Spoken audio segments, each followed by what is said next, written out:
তো বন্ধুরা এখন এই যে 9টা 15 আর 15 মিনিট আগে আছে ঘড়ি। আর এই যে ছেলে বৌমা দুজনে মিলে এখন বাজার করতে যাচ্ছে, সবজি বাজার। প্রচুর অন্ধকার হয়ে গেছে ঘরের মধ্যে, যে লাইট জ্বলেনি, অন্ধকার লাগছে কেন কি মেঘ উঠেছে, প্রচুর মেঘ উঠেছে। আর ছেলে যে বাজার করে তারপরে জিম যাবে, একবারে ব্যাগ নিয়ে নিচ্ছে, দুজনে মিলে বাজার করতে যাচ্ছে। ভালো ভালো সবজি আনবে। বাইরে এত মেঘ উঠেছে কি বলবো, এই কদিন ধরে বৃষ্টি হয়েই যাচ্ছে, সেই রথের দিন থেকেই বৃষ্টি হচ্ছে। আর যখন তখন মেঘ উঠে বৃষ্টি চলে আসে। আর এখন এই যে মেঘটা প্রচুর কালো হয়ে গেছে, এই সময় এই মেঘটা উঠেছে। না সকাল থেকে একটু ফাঁকা ছিল, আবার মেঘটা উঠেছে, এক্ষুনি বৃষ্টি আসবে। আর এই যে আমাদের গোপীনাথের সুন্দর সিঙ্গার, মল্লিকা আজকে সিঙ্গার করেছে, খুব সুন্দর লাগছে। আমাদের পুজো আরে হয়ে গেছে অনেকখানা সকালে। আর এত গাছে ফুল হয় এখন, এই যে হলুদ ফুলগুলো। হরে কৃষ্ণ বন্ধুরা, শুভ সকাল। সবাই কেমন আছো? আশা করছি তোমরা সবাই ভালো আছো, আমরাও ভালো আছি। আর ছেলে বৌমা তো বাজার করতে গেছে, আর মেঘ উঠেছে, এদিকে বৃষ্টি হয়নি কিন্তু মেঘ প্রচুর উঠেছে। আর ওরা বাজার করে আনলে দেখবো কি রান্না হবে। খালি ঘরে আছে এই যে একটা জিনিস, এই সবজিটা তোমাদেরকে সামনে থেকে দেখাবো, এটা রান্না করব আর এটা তোমাদের সঙ্গে শেয়ার করব। আর এটা একদম নতুন টাইপের, আর দেশে কিন্তু পাওয়া যায়নি এই সবজিটা। তো সবজিগুলো কিছু আমান্য করে রাখি, তারপরে আমি অন্যটা বসিয়ে দেবো, মল্লিকা এলেই তাড়াতাড়ি ভোগ রান্না হয়ে যাবে। বেশি কিছু করবো নি। আর কেন কি এখন বর্ষাকালে সবজি সেরকম বেশি পাওয়া যায়নি, তবু দেখি কি বাজার করে আনে। শাকপালা তো এখন একদম খাওয়া চলবে নি, শাকপালা বর্ষাকালে শাকপালা না খাই ভালো। তো এখন এই যে সব আমান্য করব, জোগাড় করছি। আর পুদিনা গাছ লাগাবো আজকে। পুদিনা গাছ ওই যে কদিন আগে আনাই ছিল, আর এইগুলো রেখে দিয়েছিলাম, পাতা কিছু নিয়ে রেখে দিয়েছি। আর এই গ্লাসের মধ্যে জল দিয়ে রেখে দিয়েছি, আর এর মধ্যে একটু শিকড় গজিয়ে গেছে। 3-4 দিন পরেই শিকড় হয়ে যায়, আর এইগুলো এবারে মাটিতে লাগিয়ে দিলেই হয়ে যাবে। খুব সুন্দর গাছ হয়, তোমাদেরকে অনেকবার দেখিয়েছি আমি পুদিনা গাছ কিভাবে লাগাই, খুব সুন্দর হয়। এই বর্ষা হতে মানে সব গাছ মরে গেছে, আবার এই যে লাগাবো এগুলো। এটা থেকে দেখিয়ে দিচ্ছি এগুলো কি, এগুলো টিন্ডা বলে, টিন্ডা মানে একদম গোল গোল, আর হচ্ছে ভেতরটা লাউয়ের মতন। আর এইটা টিন্ডা বলে। এইটা হচ্ছে আমি 250 না 300 মতন নিয়ে এসেছি এই কটা। আর এইটাই রান্না করব আজকে গোটা গোটা। তো এত ভালো লাগে আমাকে, কি বলবো, আমাকে খুব ভালো লাগে এটা খেতে। আর বর্ষাকালে এই সবজিগুলো অবাঙালিরা এখানের মানুষজনরা প্রচুর খায় এই রান্নাটা। আর এই সবজিটা এখন প্রচুর মানে বাজারে পাওয়া যায়। আর এই রান্না মানে এই গোটা গোটা টিন্ডা, আর এইটা অবাঙালিরা মানে এখানের মানুষজনরা প্রচুর রান্না করে, আর এত ভালো লাগে। আর ওরা তো পেঁয়াজ রসুন দিয়ে রান্না করে, তো আমি তো নিরামিষ রান্না করব গোপীনাথের জন্য। একদম নিরামিষ কিভাবে রান্না করা যায়, আর গোটা গোটা। আর বর্ষাকালে এইসব রান্নাই খাওয়া ভালো। তবু আমাদের এই যে আটশয়ন একাদশীর পর গুরু পূর্ণিমা, তারপরে গুরু পূর্ণিমার দিন থেকে অনেক কিছু চলবে নি, পটল চলবে নি, বেগুন চলবে নি, বরবটি চলবে নি, অনেক কিছু বলতে গেলে সবজি চলেনি। তার মধ্যে কিছু কিছু চলে, আর কিছু কিছু অনেক কিছু চলেনি। কলমি শাক, পুঁই শাক, লাউ শাক চলেনি, লাউও চলবে নি। আর কুমড়ো শাক চলবে, কুমড়ো চলবে, এইসব। তো চতুর্মাস শুরু হয়ে গেলে অনেক কিছু সবজি চলবে। বন্ধুরা, মল্লিকা কি বাজার করে এনেছে, কি বাজার করে এনেছো? বক বকা খুশি। শুধু সজনে শাক, শাকের মধ্যে সজনে শাক নাকি? আর ওইটা কি দিয়ে ভাজা হবে তাহলে? এমনি? আচ্ছা। আর কি এনেছো? শাক আনতে মানা করেছিলাম, বলছে সজনে শাকগুলো দেখে মনে হচ্ছে নিয়ে নি, ভালো আছে, সেই জন্য নিয়ে নিচ্ছে। উচ্ছে, আর নিয়েছে শসা, টমেটো, সজনে ডাঁটা, কাঁচকলা, ফুলকপি। তো এই কটাই বাজার এনেছে। পাওয়া যায়নি। তো এই যে সজনে শাকগুলো একদম নরম, আর হচ্ছে ভাজা করলে বেশ ভালোই হবে। এই যে একদম নরম নরম কচি কচি।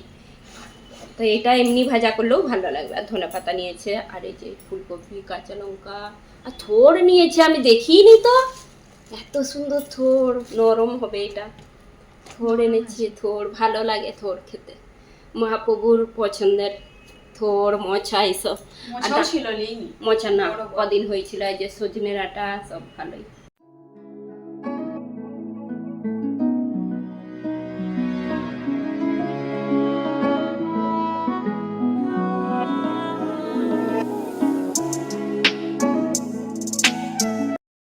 তো ওইদিকে আমি ভেন্ডি আলু ভাজা বসিয়ে দিয়েছি, আর এই যে টিন্ডাগুলো একদম এইভাবে চোপা ছাড়িয়ে আর কাটিং করে নিয়েছি, আর একটু আলু দিয়েছি, আলুটাও বড় বড় করে পিস করেছি। আর টিন্ডাগুলো এই যে এরকমভাবে চার ফালি, মানে এই যে এরকম ভেতরটা একটু ফাঁকা থাকবে আর এই পাশটা বন্ধ থাকবে। তো এইভাবেই সবগুলো এইভাবেই কাটিং করে নিচ্ছি। এখন আমি মশলাটা রেডি করব এর ভেতরে দেওয়ার জন্য। তো এই যে একটা জায়গা নিয়েছি, এর মধ্যে মশলা রেডি করবো। এখানে একটু হাফ চামচের মতন হলুদ গুঁড়ো নিয়েছি, আর কাশ্মীরি লঙ্কার গুঁড়ো ছোটো চামচের 1 চামচ, আর এদিকে ধনে গুঁড়ো 1 চামচ, আর দিচ্ছি জিরে গুঁড়ো হাফ চামচ, একটু অল্প করে গরম মশলাগুলো দিচ্ছি, আর একটু লবণ দিয়ে দেবো এর মধ্যে, একদম অল্প দিচ্ছি লবণটা। এটা এই মশলাটা খালি ভেতরে দেওয়ার জন্য, টিন্ডার ভেতরে যদি দেওয়া হবে নিচে এটা দিয়ে এভাবে মিশিয়ে নিতে হবে।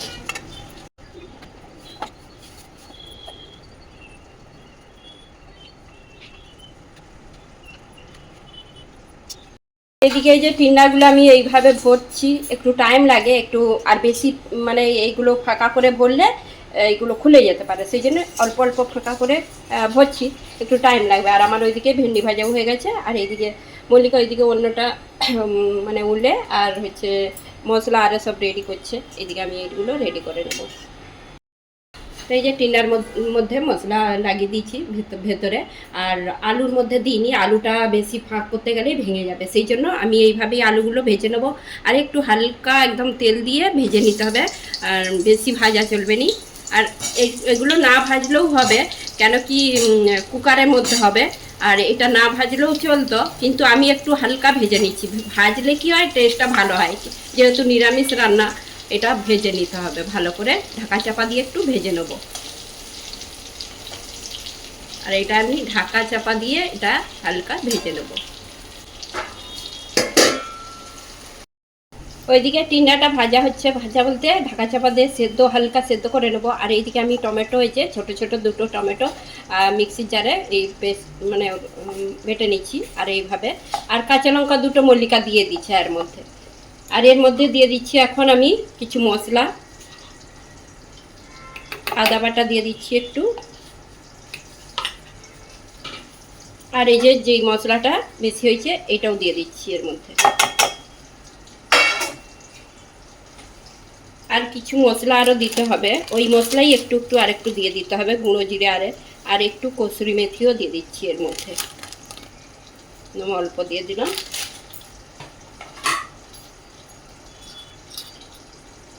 হলুদটা দিয়ে দিচ্ছি বেশি করে, একটু বেশি বলতে মশলার সাথে আছে একটু, তবু আবার একটু দিয়ে দিলাম। কাশ্মীরি লঙ্কার গুঁড়ো একটু বেশি দিচ্ছি, এটা কালারের জন্য। আর দিয়ে দিচ্ছি এর মধ্যে গরম মশলা গুঁড়ো, আর হাফ চামচকে কম ধনে গুঁড়ো আর জিরে গুঁড়ো হাফ চামচকে কম। তো এই মশলাটা রেডি হয়ে গেছে, এখন হচ্ছে এটা মিশিয়ে নেব। তো এইদিকে এই যে মশলাটা রেডি করে রেখে দিয়েছি, এর মধ্যে আর কিছু মশলা লাগবে না। আর আমি এখন এটা চেক করে দেখি টিন্ডাটা,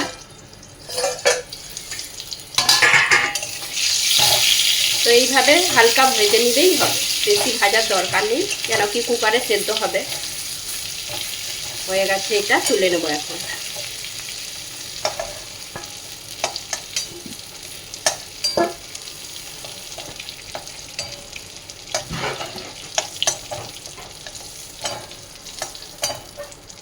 এখন টিন্ডাগুলো তুলে রেখে দিয়েছি, এখন এই যে একটু এর মধ্যে সরষের তেল দিয়ে দিয়েছি, আর দিয়ে দিচ্ছি তেজপাতা, দালচিনি একটু, আর একটা এলাচ, শুকনো লঙ্কা দিয়ে দিচ্ছি, গোটা জিরে, আর একটু দিয়ে দিচ্ছি হিংটা দিয়ে দিলাম। আর দিয়ে মশলাটা এই যে হালকা ভেজে নেব। আর এই রান্নাটা হচ্ছে অনেকে মানে বানাতে পারেনি, নিরামিষ রান্না করতে পারেনি, এটা এখানে মানুষজনকে দেখেছি পেঁয়াজ রসুন ছাড়া রান্না করেই নি। তো আমি হচ্ছে এই রান্নাটাকে হচ্ছে যে অনেকে বলে একদম রান্না করতে একদম অসম্ভব, তো আমি অসম্ভবকে সম্ভব করে দেখিয়ে দেবো। তো এই রান্নাটাকে মল্লিকা আসছে অসম্ভব রান্না এটা বলে, তো আমি সম্ভব বানিয়ে দেখিয়ে দেবো। আর এই যে মশলাটা দিয়ে দিচ্ছি, মশলাটা দিয়ে ভালো করে এই যে কষে নেবো। আর এর মধ্যে কিছু মশলা লাগবে নি, এর মধ্যে অনেকে দই দেয়, তো আমি দইটা দেবো নি। এর মধ্যে একটু হালকা মানে অসম্ভবকে সম্ভব করছি, দইটা দিইনি কেন কি টমেটোটা দিয়ে আছে তো, সেই জন্য টক ভাবটা বেশি লাগবে, সেই জন্য দইটা দিইনি। আর এর মধ্যে আমি দিয়ে দেবো একটু পরে একটু অল্প বেসন দেবো, একদম অল্প, দইটার বদলে বেসন দেবো। বেসনটা মানে একটু মশলাটা গ্রেভিটা ভালো হবে। তো এখন এইটা মশলাটা ভালো করে একটু কষে নিই। তো এই যে মশলাটা হালকা কষে নিচ্ছি, আরও কষতে হবে বেসনটা দেওয়ার পর। হাফ চামচ যে বেসন দিয়ে দিলাম, এখন ভালো করে এটাকে কষে নেব। বেসনটাকে একটু হালকা সেকে দিলেও ভালো হতো, তো আমি সেখিনি, এর মধ্যেই ভালো করে কষে নেব বেসনটা। তো মশলাটা যত কষবে তত সবজির টেস্টটা ভালো হবে।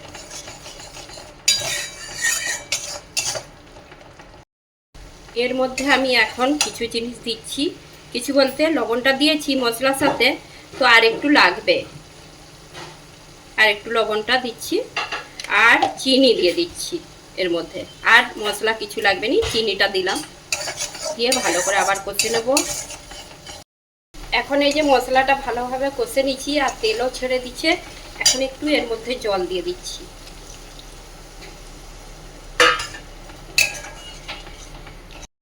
এই মশলাটায় জল দিয়ে দিচ্ছি। এখন এই মশলাটা আমি কুকারের মধ্যে দিয়ে দেবো।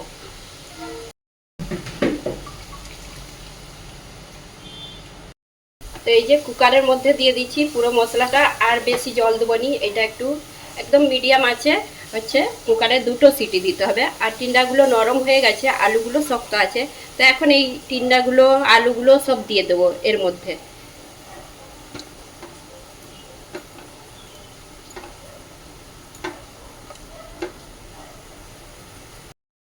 এখন সব টিন্ডা আলু দিয়ে দিচ্ছি, ধনেপাতা কুচি অল্প দিয়ে দিলাম এর মধ্যে, দিয়ে আমি হচ্ছে এটা ঢাকা দিয়ে 2টো সিটি মানে দিয়ে দেবো কুকারের মধ্যে।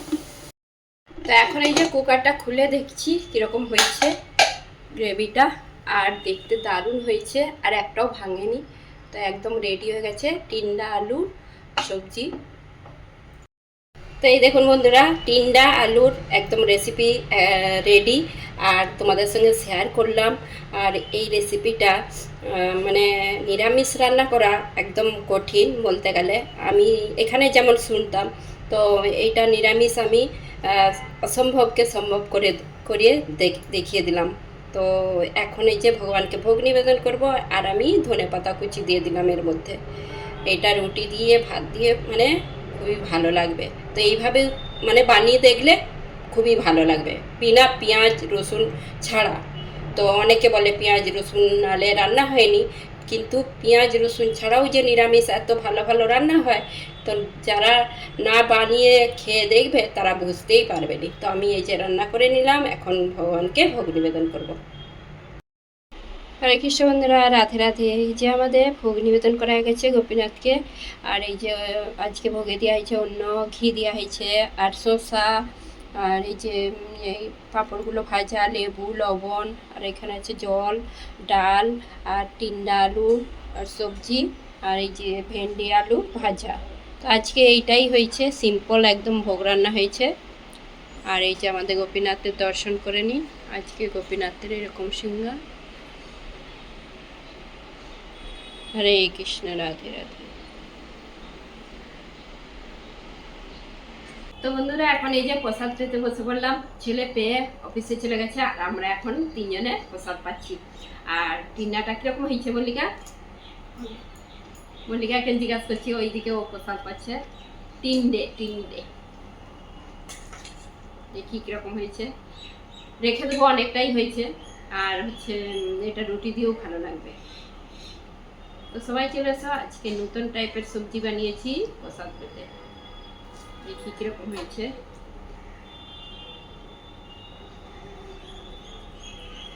কুকারে করেছি বলে খুব সুন্দর গলে গেছে, আর এই সবজিটা একটু শক্ত হয়, তো কুকারে করলে ভালো নরম হয় একদম।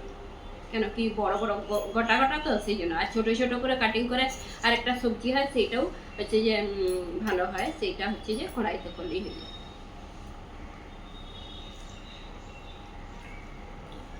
পুদিনা গাছগুলো লাগিয়ে দিয়েছি মাটিতে, আর আগেরগুলো এই যে সব উড়িয়ে দিয়েছি। আগেরগুলো কত ছিল, এই যে হচ্ছিল একটু একটু, আবার আমি বলি আর তো এগুলো টাইম লাগবে, সেই জন্য উড়িয়ে আমি আবার এগুলো লাগিয়ে দিয়েছি। আর এগুলো কিছুদিনেই ভালোভাবে বেশ মানে গাছগুলো হয়ে যাবে, ধরে যাবে। এখন কম লাগছে, পুরো টবটা ভর্তি হয়ে যাবে। বৃষ্টি হচ্ছে বলে বৃষ্টি সব সময় হয়েই যাচ্ছে যদি, আর বাইরে সব সময় মেঘ হয়ে আছে, একটু রোদ নেই, অন্ধকার, ঘর অন্ধকার, সব চারিদিক অন্ধকার অন্ধকার লাগছে, ঘরের মধ্যেও অন্ধকার। তা এখন এই যে দুপুরবেলা আর মনে হবে যে সন্ধ্যা হয়ে গেছে, অন্ধকার অন্ধকার ঘর, লাইট না জ্বাললে পুরো অন্ধকার লাগছে। বর্ষার সময় পুরো ঘর যেমন কিরকম একটা গন্ধ লাগে, মানে একটা না বৃষ্টি হলে আর চার হলে কদিন ধরে বৃষ্টি হয়েই যাচ্ছে, জামা কাপড় শুকনো করা মানে ঘরের মধ্যেই, তারপরে রাত্রেবেলা জানালা সব বন্ধ করা, সব ঘরের মধ্যে যেমন কিরকম একটা গন্ধ লাগে। তো বর্ষার সময় প্রতিটা ঘরেই বলতে গেলে এরকম। আর একটা না বৃষ্টি হচ্ছে, সেই রথযাত্রার দিন থেকেই বৃষ্টি হচ্ছে, আর আজকেও জোর বৃষ্টি হচ্ছে বাইরে, মানে এইখানে কম লাগছে আর অন্যদিকে জোর বৃষ্টি হচ্ছে। আমার ছেলে অফিসে গেছে, ফোন করছে, বলছে ওইদিকে প্রচুর বৃষ্টি হচ্ছে, প্রচুর বৃষ্টি হচ্ছে, আর এখানে মাঝে মাঝে হচ্ছে, ধরন করছে। তবু রোদ নেই, কিছু নেই, আর ঘরের মধ্যে একটা কীরকম সেই আলাদাই বৃষ্টির সময় গন্ধ হয়নি। তো আমি এই যে মোমবাতি জ্বালবো, এরকম একটা মোমবাতি আর কর্পূর জ্বালবো, আর পুরো ঘরটা খুব সুন্দর একটা গন্ধ বেরোয় এইরকম করে জেলে রাখলে, মানে সারাদিন চলবে। সারাদিন বলতে এটা শেষ হয়ে গেলে এটা অনেকখানি জ্বলে এই মোমবাতিগুলো, আর কর্পূর যতটা দিলে যেরকম দিবে। তো আমি এইগুলো জেলে দিই এখন।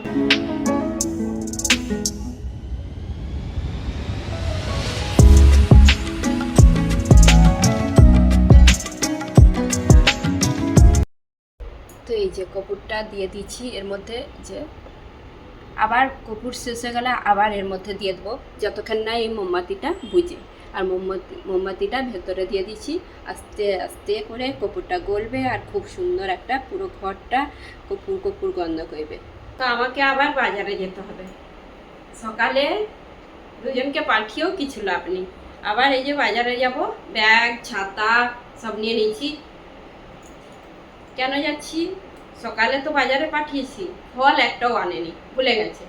ফল পাওয়াও যায়নি, যেদিকে বাজারে গিয়েছিল সকালে, ওইখানে ফল পাওয়া গেলেও খুব একটা ভালো নয়, সেই জন্য। আর আমি যেই বাজারে যাই বিকেলবেলার দিকে, আমরা সেখানে ফল খুব ভালো পাওয়া যায়। আর তোমরা তো জানো আমাদের ফলটা খুব দরকার, ভগবানকে সকালেও ভোগ নিবেদন করতে হয়, বিকেলেও ভোগ নিবেদন করতে হয়। তো ফলটা তো একদম আনতেই হবে, ফল আনতে হবে, ফল বাড়ন্ত হয়ে গেছে। আর আজকে হচ্ছে যে একটাও ফল নেই, তো মল্লিকা কিছু আনেনি ফল, শুধু সবজি নিয়ে চলে এসেছে। তো আমাকে আবার যেতে হবে, এই যে আমি আবার ব্যাগ ট্যাগ নিয়ে বেরিয়ে পড়েছি। এইখানে কি একটা জিনিস তবে খুবই ভালো, যখন ইচ্ছা বাজারে যেতে পারবে, যখন ইচ্ছা কিছু দরকার পড়লে আনতে পারবে। তো সকালে বলো, দুপুরে বলো, বিকেলে বলো, রাত্রি অবধিও বাজারে সব থাকে, মানে 11টা পর্যন্তও বাজারে সব সবজি পাওয়া যায়। তো তবে মানে যখন ইচ্ছে যেয়ে বাজার করতে পারা যায়, একদিকে ভালো খুবই, তো কোনো অসুবিধা নেই এখানে। বন্ধুরা বাজার করে নিয়ে চলে এসেছি, এই যে এই কটা বাজার। এই কটা বাজার বলতে আমি ফল আনতেই গিয়েছিলাম। এই যে এই যে 1 কিলো আপেল নিয়েছি, আর এখন এই আপেলগুলো উঠেছে, এখনই উঠবে একদম মানে কড়কড়া আপেল। আর এগুলো হচ্ছে এই উঠেছে, তো বেশ ভালো বলে 1 কিলো নিয়ে নিয়েছি। আর নিয়েছি একটা পাকা পেঁপে, এটা দেখতে কাঁচা লাগছে কিন্তু কালকে পেকে যাবে। তারপরে কলা নিয়েছি, আর আর একটা অ্যাভোকাডো। তো এইগুলোই এনেছি। আর ফলের মধ্যে তা আবার 1-2 দিন পরে যেতে হবে, তখন ফল আনবো। আর 1 গাঁটি বরবটি নিয়েছি, বরবটি আর চলবে নি পরে কিছুদিন পরে, সেই জন্য আমি বরবটি নিয়ে নিচ্ছি। আমি বলি বরবটি একদিন রান্না হয়ে যাবে, আর মূলো টুলো দিয়ে বেশ ঝাল করলে ভালো লাগে আমাকে, মূলো বেগুন বরবটি একটু বড়ি টড়ি দিয়ে ঝাল করলে বেশ ভালো লাগে। আর একটা ঝিঙে নিয়েছি, এই যে একদম অল্প করে, এটা আমি থোড় দিয়ে রান্না করব। মল্লিকা থোড় নিয়ে এসেছে, সেই থোড়টাকে ঝিঙে দিয়ে আর বেগুন দিয়ে আলু দিয়ে রান্না করব। তো আমি এইভাবে রান্না করি, খুব পছন্দ, মল্লিকারও খুব পছন্দ, মানে এত ভালো লাগে কি বলবো। শুধু থোড় দিয়ে আলু দিয়ে রান্না করার থেকে ঝিঙে আর একটু বেগুন দিয়ে রান্না করলে হেভি লাগে। আর এক আঁটি পালং শাক এনেছি, আনমনি বলছিলাম পালং শাকটা, আর সজনে শাক এনেছে সকালে, কিন্তু সেইটাতে একটু নরম করার জন্য, চাপলোটা শাক তো ভালো নেই এখন, পাওয়াও যায়নি, আর পালং শাকগুলো ভালো দেখতে পেয়ে নিয়েছি, সেইটাকে ভাজবো, সজনে শাকটাকে ভাজবো বলে নরম হবে, শাকটা একটু খড়খড়া যাতে না হয়, নরম করার জন্য পালং শাক একদম অল্প করে এনেছি। তো আর যদি ভিডিওটা ভালো লেগে থাকে লাইক কমেন্ট সাবস্ক্রাইব করে হরে কৃষ্ণ, দেখা হবে একটা নতুন ভিডিওতে।